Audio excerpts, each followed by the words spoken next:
Shalom and welcome to this edition of Revealing the Truth, where we cover the headlines, the heartlines, and biblical truth. I'm your host, the Reverend Rabbi Eric Walker.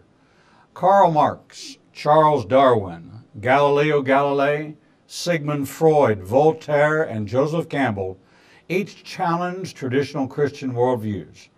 In his new book, 7 Books That Rock the Church, Daniel Crane examines books by these men and offers hope for ideas that often oppose Christian values and thought.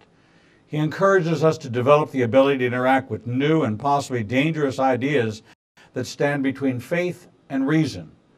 How do we handle books or ideas that oppose a Christian worldview? How do we engage with a culture that has little or no faith? Dr. Crane tackles topics such as enlightenment, psychology, communism, science and politics, and evolution. Dr. Daniel Crane has a Bachelor's of Art from Wheaton College, a Juris Doctor from the University of Chicago, and is the Frederick Paul Fruth Senior Professor of Law at the University of Michigan Law School, and a frequent contributor on legal issues and national news. Besides monthly scholarly articles and books, he's the author of Girl with the Egg Basket. Here to talk about his newly released book, 7 Books That Rock the Church, is Dr. Daniel Crane.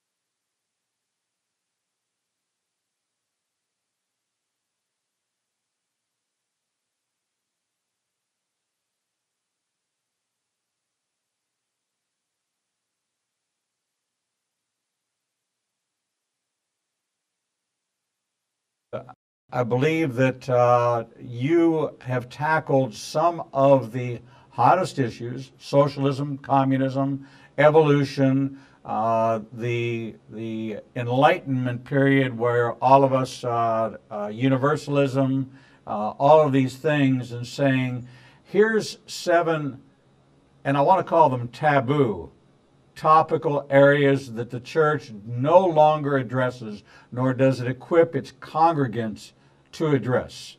Is this an accurate assessment of why you wrote this?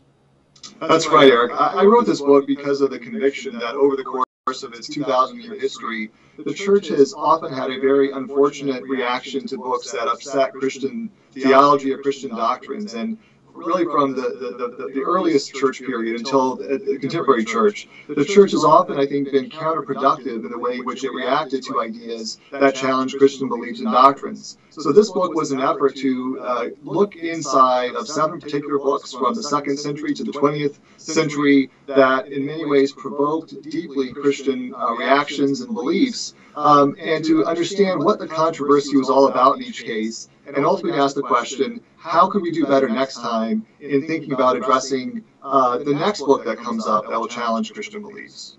You know, what's interesting is you covered, the thing I love about Voltaire is that his home is now used to print Bibles. And I find that to be one of the most ironic of all of God's circumstances in the modern day, is this man who denied the existence of God was not just an atheist, but he was an avid opponent to a faith-based system in believing in an almighty creator, that his home is now a place where Bibles are printed in Europe. So there's some hilarity to our God and his unique sense of humor. Yeah, you know, the funny thing about Voltaire is that he set out to debunk the idea that there is a good God who is a sovereign God. And he was really reacting in his book Candide, which is a work of fiction, but one that took direct aim at the theory of optimism or God's sovereignty that was an attribute of the Christian thinking at the time. And of course, we still believe in God's sovereignty. But Voltaire was reacting in particular to the Lisbon earthquake of 1755, which shook Enlightenment Europe to its core, a destructive earthquake in which nearly 100,000 people were destroyed, and just an awful moment. This is the sort of centerpiece of Voltaire's novel, the idea that how could a good God have allowed such a terrible thing to happen? But in the course of that book, Voltaire repeatedly pokes fun at Protestants, at Catholics, at Jesuits, at priests, at missionaries, across the board. And I think in many ways the church's strongly negative reaction to that book, including its censorship by both Catholic and Protestant authorities, was in some sense less due to a real effort to engage the ideas, the serious ideas Voltaire was raising, but much more because the church itself felt ridiculed and mocked, and no one wants to feel ridiculed and mocked. But I think a better response would have been to engage seriously with what Voltaire said and talk about the questions, the problem of evil. That's the question that Voltaire was ultimately raising. And it's a problem, of course, that we still as Christians need to confront today.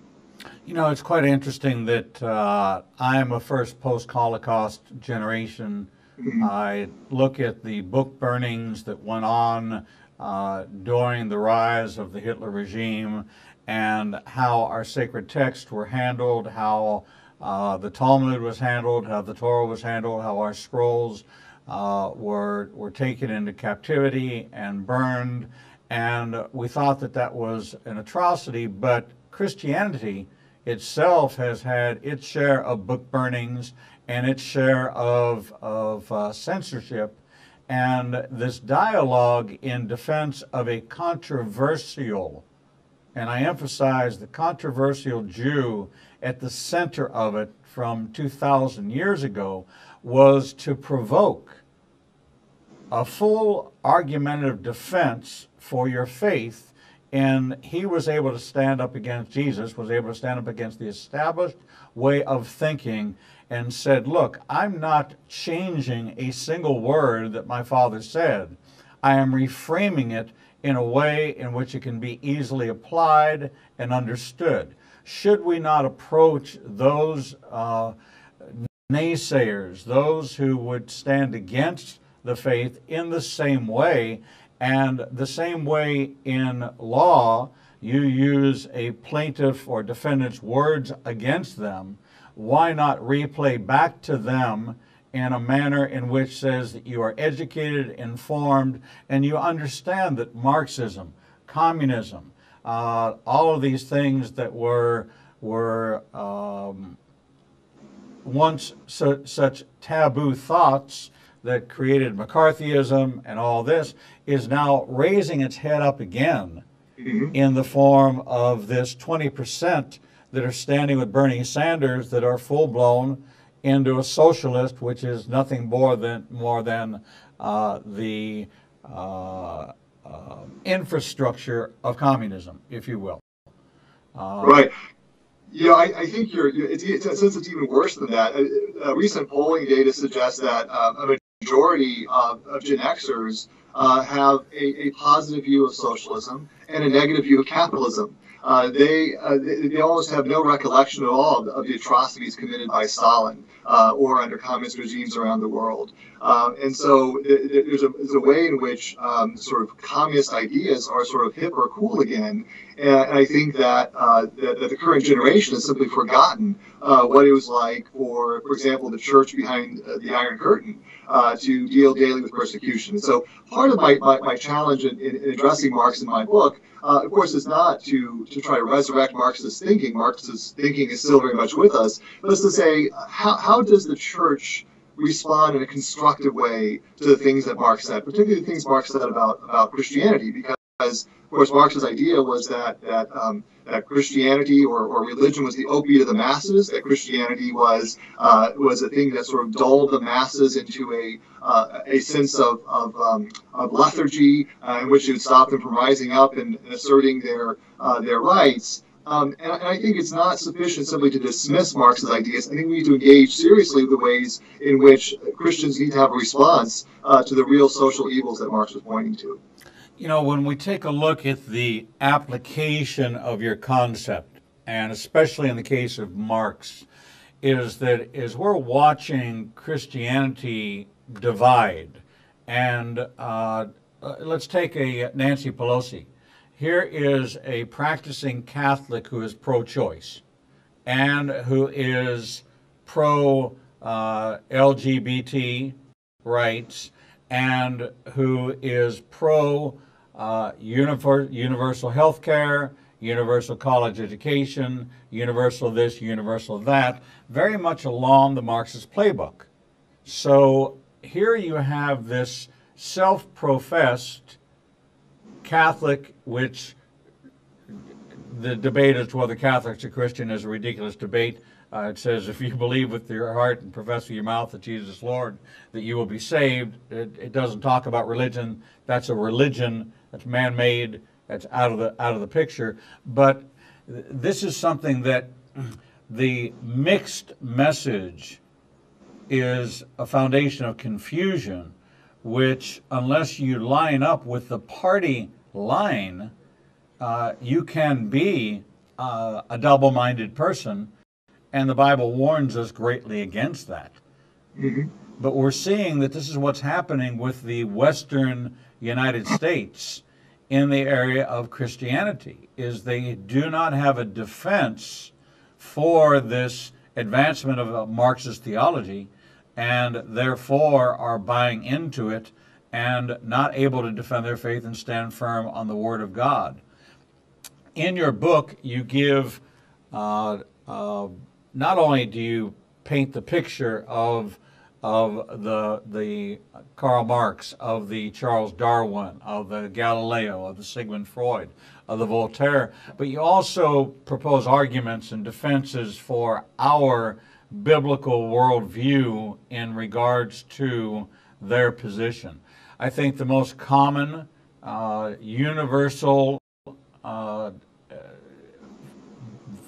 belief system is evolution. Even though the Bible clearly states, and as a matter of fact, in the last 3 weeks, 3 studies have come out. The first study was all animals appeared on the earth, 90% of the animals appeared on the earth at the same time.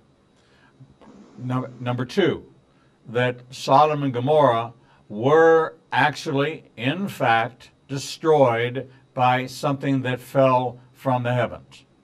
And number 3, that all mankind are descendants of Adam and Eve. These 3 studies have been released in the last 3 weeks, which actually confirm scientifically the Bible based on mitochondrial DNA. Now, granted, mitochondrial DNA study is a man-made study, just as all these other man-made arguments. But when we look at the education system advancing evolution and the church advancing creation, how do we take this stand, and how do we equip ourselves, and how do we tell our children who are being taught by their teacher, well, don't believe what the teacher says, just answer the questions on the test just so you can pass. So basically I'm telling you to lie to get by. And is that really a part of what education should be about, is advancing a godless theology or godless ideology such as evolution? So, Eric, I think part of the problem is that in the early going, Charles Darwin was making only a scientific claim. He purported at least to be making only a scientific claim. In fact, at the end of The Origin of Species, Darwin makes very clear that he wasn't intending to touch religion or theology at all. One of the problems, of course, that occurs is that the modern secular world is taking Darwinism as a theology and as a philosophy of the entire universe, arguing that evolution explains the entire universe, evolution dispenses with the need for a God, and that in some sense Darwin's theories are a universal theory of where not just where species on Earth come from, but where the entire universe comes from.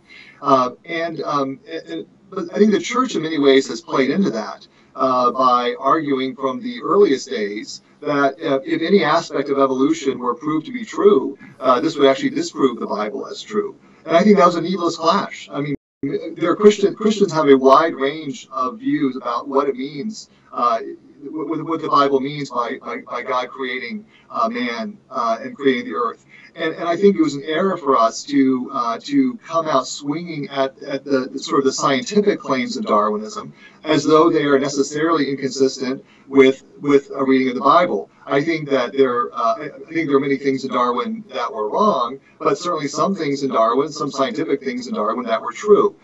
And I think that the church's problem reacting to Darwinism was to immediately make it a science versus the Bible debate, when in fact, my faith at least does not in any way depend upon scientific knowledge. It's not like science can either prove or disprove the existence of God. So today, when people like Daniel Dennett and Richard Dawkins, atheists, philosophers, and scientists argue that Darwinian theory disproves the existence of God, I think the church really set itself up for that kind of a claim by the way it reacted to Darwinism in the first place. You know, it's really interesting that I've always accepted creation, growing up in the synagogue, and then coming to faith in Jesus at age 44.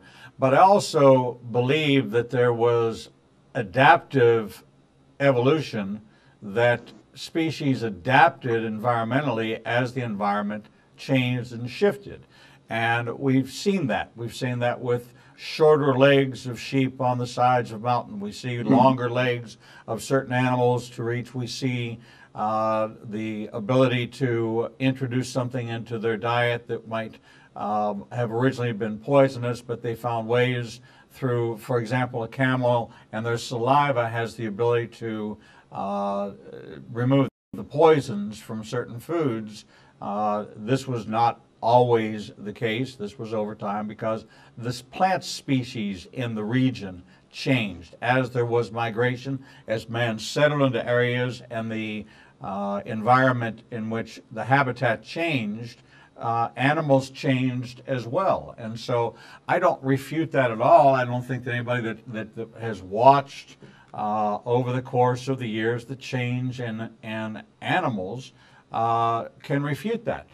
Okay? But that doesn't mean that I believe that, even though if you've been to some of my family reunions, you might think that some of them came out of primordial ooze. You know, that I do believe in a divine creator and a divine plan of creation. DNA affirms that in the fact that it is so complex and it is so perfect, and the autonomic nervous system is so complex and so perfect that there's no way for it to be accidental, or for me to go from having 4 legs and being a lizard to becoming a walking human being. So I think what we've done is we've taken the whole idea, and instead of educating ourselves and preparing ourselves for an intelligent discourse, we've thrown out the whole thing and burned the book with it. And this is exactly the response that we are opposed to. If somebody to come along and burn our Bibles, we would absolutely be infuriated, but that would only be an attempt to silence rather than embrace the dialogue and imagine that your goal and my goal are the same, and that is to bring more people into the kingdom. And that's right. You know, I think a great example of this is the Apostle Paul at the Areopagus in Athens, that's recorded in the book of Acts, where Paul stands up and gives this great defense of the faith before the cream of the crop of the Athenian philosophers. And he does so by citing to pagan Greek literature. And he cites, he's looked around the city, he's seen the statues of the unknown gods, he's observed their culture, he's observed their philosophy, and he makes a defense of the faith with knowledge and understanding of the philosophy that he was talking to. I think that's my real point in this book, which is we need to listen carefully. We need to understand if we're going to go in and whether it's responding to Darwinism or Freud's philosophy or Marxism or anything else, we need to really understand it first. We need to listen first. If we want to be listened to, as you said, we need to listen. And it has to be a dialogue. It has to be a two-way street. So one great example, I think, in the Bible of people who listened to a pagan culture was Shadrach, Meshach, and Abednego. They are described as being taken into Babylonian captivity.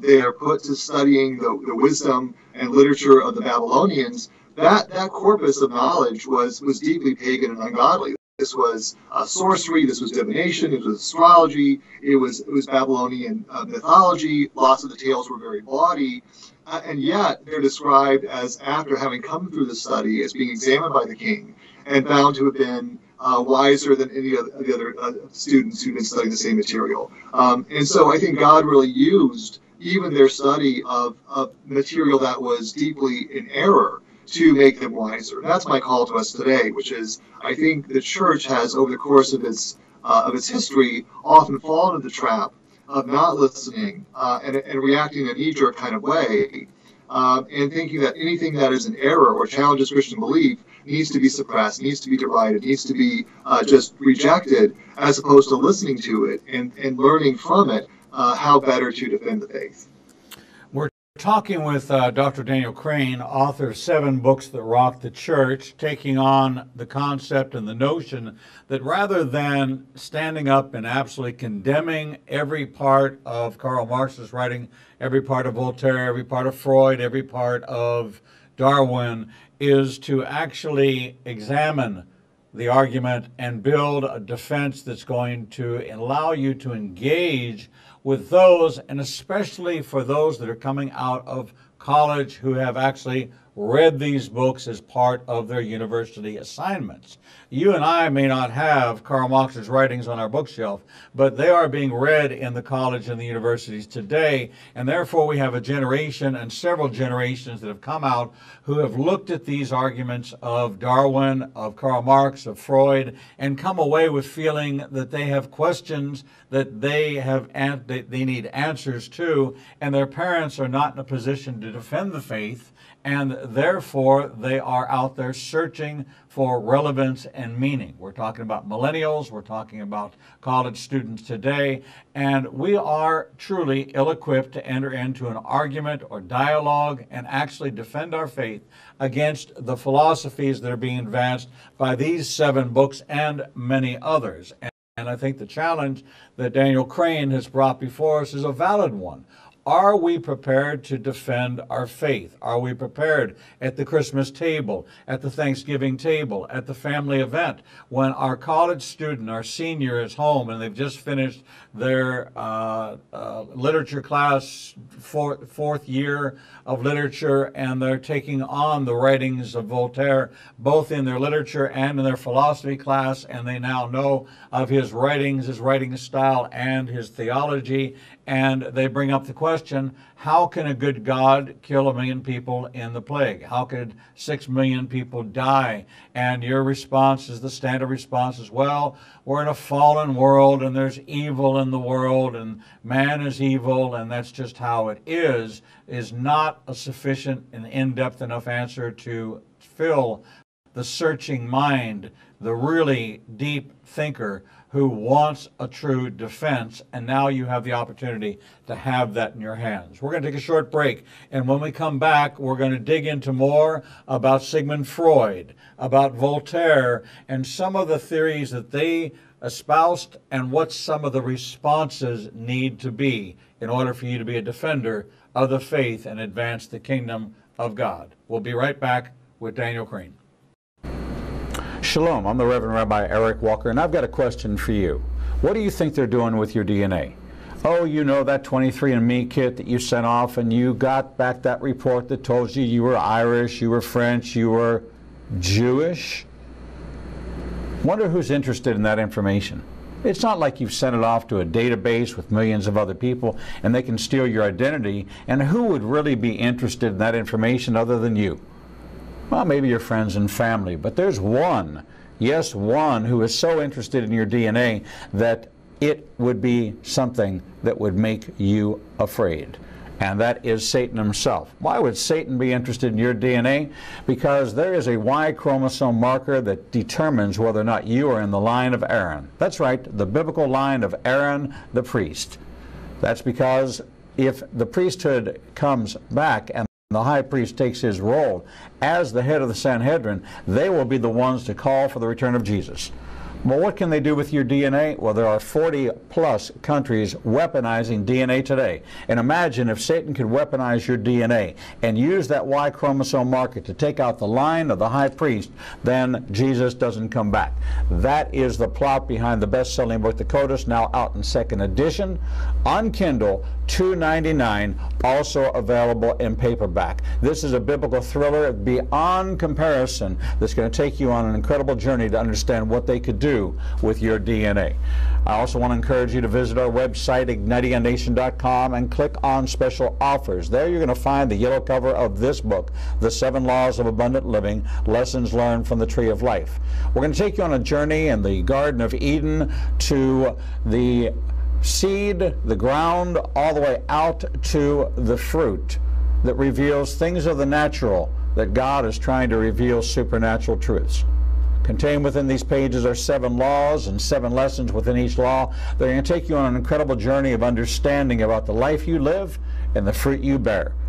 I want to encourage you to click on that yellow cover. We're going to ask for your email. Now, we won't send you spam because spam is not kosher, but we will send you the first chapter of this book. I want to encourage you to get 7 Laws of Abundant Living, Lessons Learned from the Tree of Life. You can get it on Amazon. You can get it on Barnes & Noble. You can get it at Books A Million, wherever great Christian books are sold. Take this journey with me to the Tree of Life in the Garden of Eden and to the Tree of Life we see again at the River of Life. Get your copy today. Shalom and welcome back to this edition of Revealing the Truth, where we cover the headlines, the heartlines, and biblical truth. I'm your host, the Reverend Rabbi Eric Walker, and we're talking with Dr. Daniel Crane, author of 7 books that rocked the church. Dr. Crane, welcome back to the program. Thank you.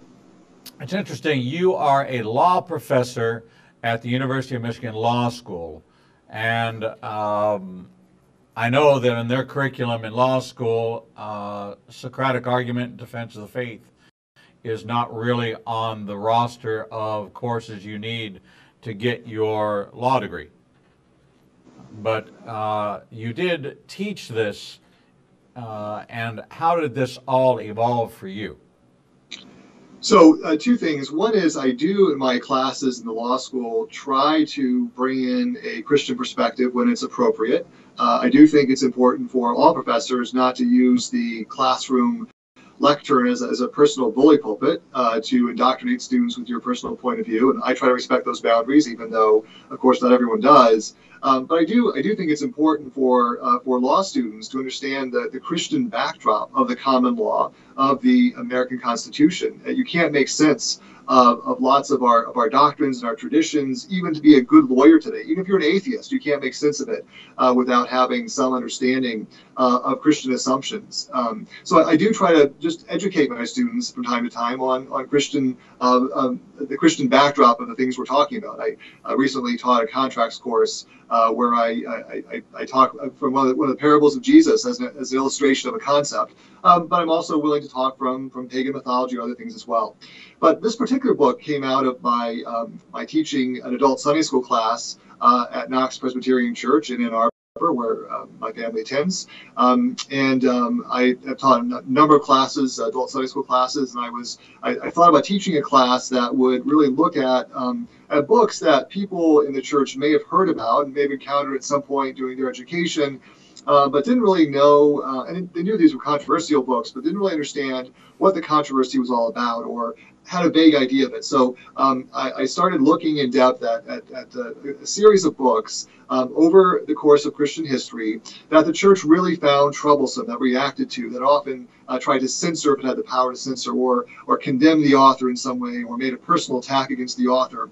And I wanted to ask the question, is this really the best that we can do? Or is there a better way when Christians encounter books that deeply challenge Christian beliefs, that we, in love but in truth, can react to those books and really advance the mission of the kingdom better than we have in the way we've acted? You know, it's so interesting that this has come full circle. These books are books that are now on the reading list again in universities. Freud never left. Voltaire never left. I was at Penn State in the 60s and 70s in philosophy, reading Voltaire. I don't think it's ever been taken off of the list of books to read. Aristotle, Plato, Socrates. I mean, the list. If you're going to be in any advanced philosophy classes, you're going to be studying all that. The whole idea of a Christian being able to defend their faith, which is the foundation of the book, is that are you willing and feel equipped to engage with, and let's be honest, our concern is for our children who have gone off to a higher education, and we gave them a firm foundation of faith by raising them in the church, raising them in the synagogue, whichever your background is, and trying to give them a firm foundation, and then they go out and they engage a Harvard or a Princeton professor who does not share that value system and begins to emphasize from his bully pulpit his anti-Christian views, and does not mind doing that because it's okay to be opposed to something. That is actually an acceptable position from the lectern. Being in favor of something, endorsing something, is not acceptable. Therefore, we've created a certain amount in our higher education system where the counter is acceptable, but the norm is not. And so this is why we're seeing this movement of boycott, divest, and sanction Israel, why we're seeing this movement for self-identification. It's because we've raised them up, and then we send them on to postgraduate work, and we raise them up again with here's conformance, compliance, and here's what you have to do in the confines of the law. But actually, the system under which you teach was founded by Moses, really founded by Moses' father-in-law.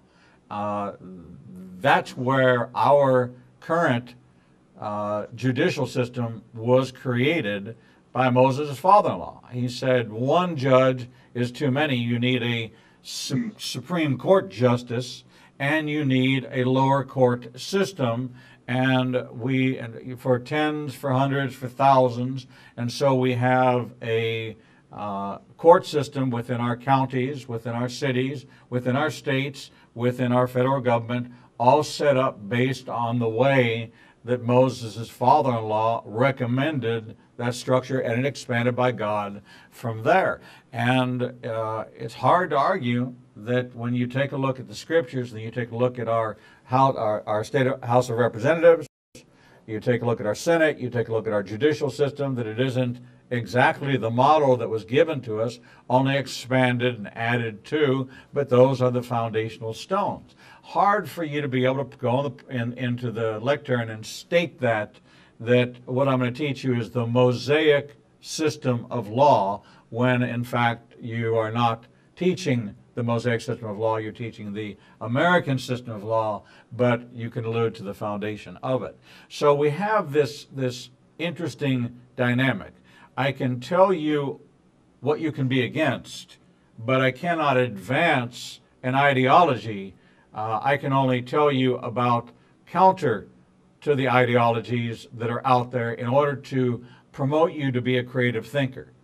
Then you have the world system of the church and the parents who have to either rope them and rein them back in, and they actually feel ill-equipped to do it. Therefore, we have this area of affiliation of millennials, and we look at the denominational list, and the last one says none, and that's the box that's getting checked today, is that a generation, or really 3 generations, are marking none as their affiliation because they can't find the answers to the very difficult questions they're asking.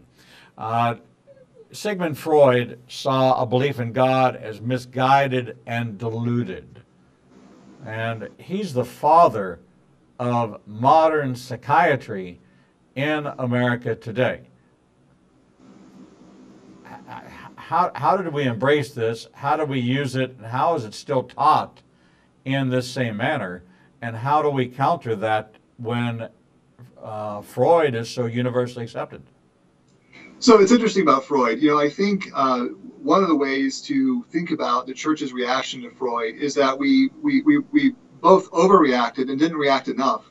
We overreacted in many ways. When Freud was publishing these kinds of works in the early 20th centuries, there was a tremendous amount of anti-Semitic things said about Freud. He was attacked because of his race, his Jewish identity, and many, I think, Christians simply dismissed everything Freud wrote as atheistic and untrue. Now, Freud was an atheist, but if you look at Freud's explanations, I think there's in some sense a way in which they're resonant with lots of things that Christians actually believe are true.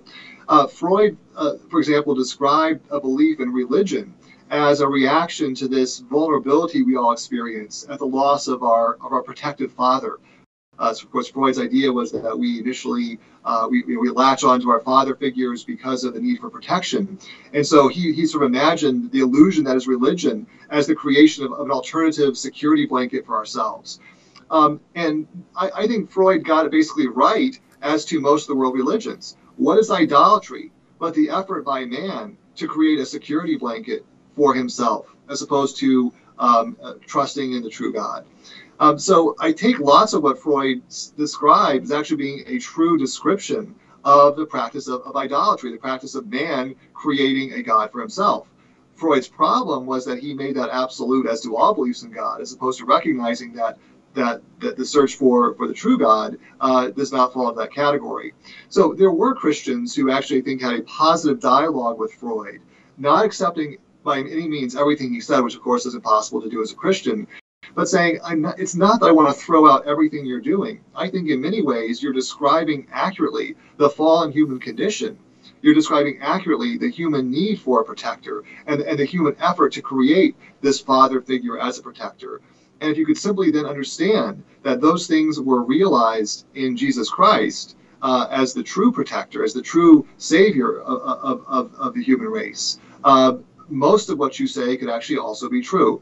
And that's the spirit of the book I wrote, was to say, instead of throwing out the entire body of what a Marx says or what a Freud says, let's ask ourselves, is there something in this that's true? I think there is a lot of what he said that was true, or at least was perceptive about the human condition. And let's have a dialogue about that and ask, in what ways did he go wrong, in what ways did he go right? That's a much more constructive way of approaching it than simply saying, Freud's an atheist, and therefore let's throw it out. What's the difference between the Bible saying that all of our righteousness is like filthy rags before the Lord? All have sinned and fall short of the glory of God. If you say you're without sin, you're calling God a liar. Man has fallen. Every inclination of a man's heart is wicked. The heart is wicked above all else. Who can know it? So a man thinks in his heart, so he does. Out of the abundance of the heart, the mouth speaks. Okay? Freud was a psychiatrist. He was somebody that delved into the matters of the mind. Is it possible that too many of these authors wrote about matters which hit so close to home that rang true that it was easier to silence it than to address it? Because if I don't silence it, I might wind up believing some of it, and it's true. We have this presentation of a father who is the perfect father. Freud dealt with issues of childhood, especially with the mother and the father figure, and then applied that to the vacancy, the hole that we have in our heart, which you have to agree with. I think that every person who we talk to, we say, there is a God-shaped hole in your heart. That would be something that would be Freudian. That would be something that would fall perfectly in line with a Freudian philosophy, is that you have a God-shaped hole in your heart and a desperate need for a loving father presence in your life. Now, that would be classified as a psychiatric condition, according to Sigmund Freud, but it is true that we all long for that father. Yeah, I think you're absolutely right, Eric, to point out that Freud's description of the sort of conflicted human mind is perfectly consistent with the biblical description of the conflicted human mind. Think about what Paul talks about. He says, the good I want to do, I don't do. The evil I don't want to do, I do. There's a war raging within me. This is exactly what Freud argued about the human mind. Freud broke the enlightened model, which had a dualistic understanding. There's the mind, there's the body, and all the interesting things about humanity are that sort of the conflict between the mind and the body. And Freud said actually the human mind is a much more complex organ. It has multiple contending impulses or lobes, and that exactly is the Christian story about sin. The sin nature creates an internal war within the human mind that of course only Jesus Christ is capable of redeeming. So again, I think that there's another example of where, although Freud reached the wrong conclusion, lots of what he said is a really strong and powerful description of something that Christian theology has been describing for 2,000 years. And so instead of throwing it out altogether, I think Christians need to engage with Freud's account, take the things in it that seem to resonate with the truth, and then correct the things that are wrong, including, of course, his ultimate conclusions. In your book, you give responses and ways to approach in each one of the chapters.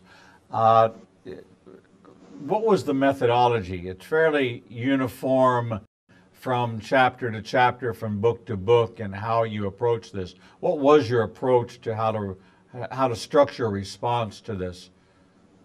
So I started each chapter with sort of a human interest hook, because I think it's important for readers to understand the controversies around each of these books as real things that happen to real people. And so I want to challenge us initially to understand the background. What was the church? Why did the church find this author so troubling? What kind of a moment was the church in when this hit?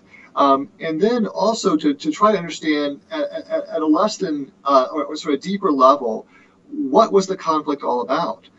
So the Darwin example, for example, that you talked about before. So at one level, we often think about it as sort of a conflict between a literal reading of Genesis and Darwin's account of human origins.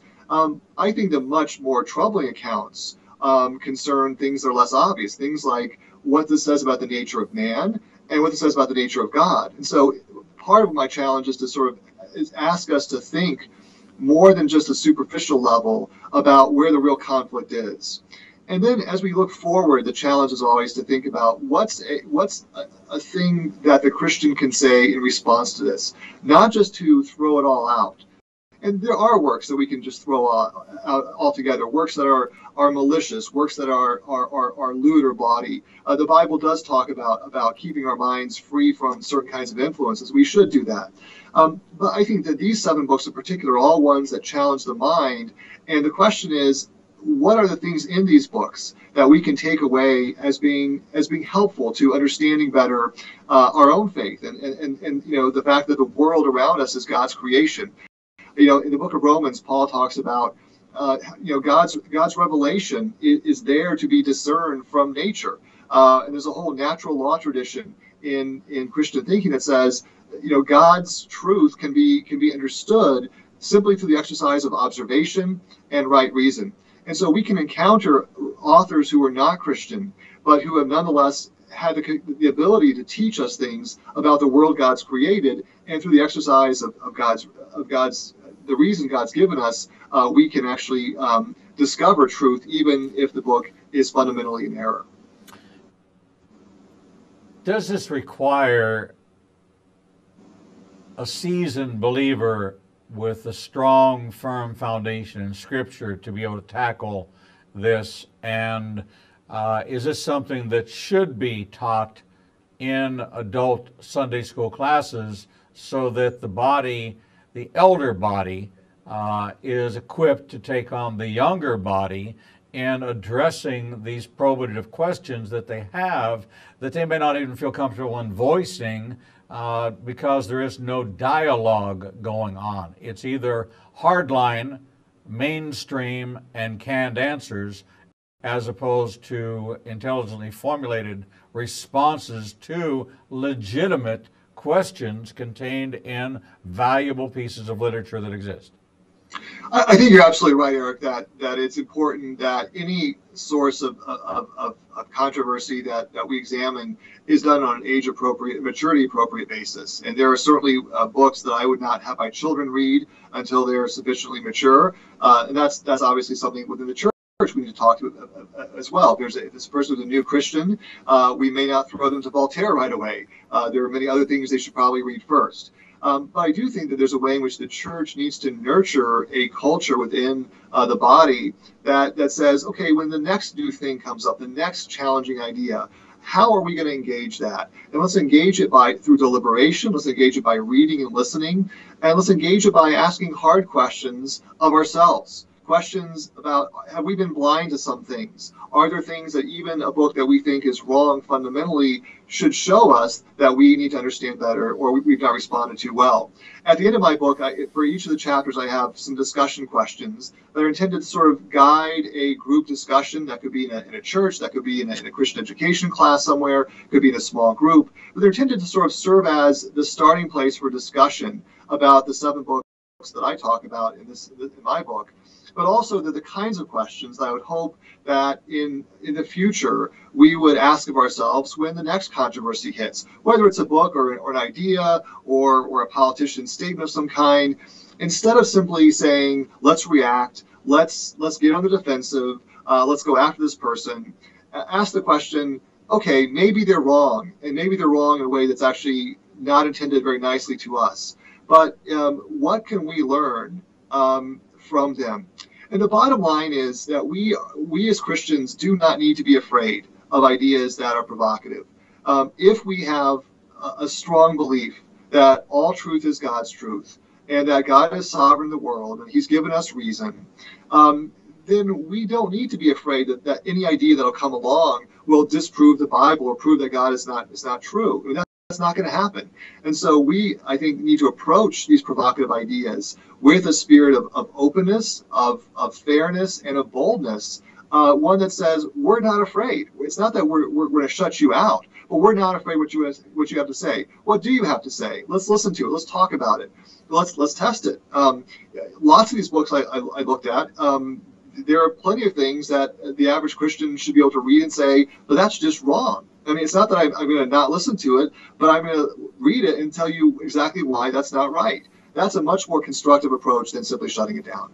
Well, I completely agree with you, and I'm delighted that you came on the program. We've been talking to Daniel A. Crane, author of 7 books that rock the church, equipping you, the mature believer, to take a stand and answer some of the difficult questions that are going to cause you to defend your faith. If you want to engage with your millennial, with your graduate or postgraduate or undergraduate child or grandchild into some of the literature that they've been reading and exposed to, and answer the questions, how could a loving God allow such things to happen, and be prepared to give a strong biblical answer as opposed to a canned response. And this is an incredible read for you. Daniel Crane, thank you so much for sharing it with us here on Revealing the Truth. Thank you so much for having me today. It's my pleasure. God bless you, and Merry Christmas to you. Merry Christmas. We're going to take a short break, and when we come back, we'll bring you the next edition of Revealing the Truth.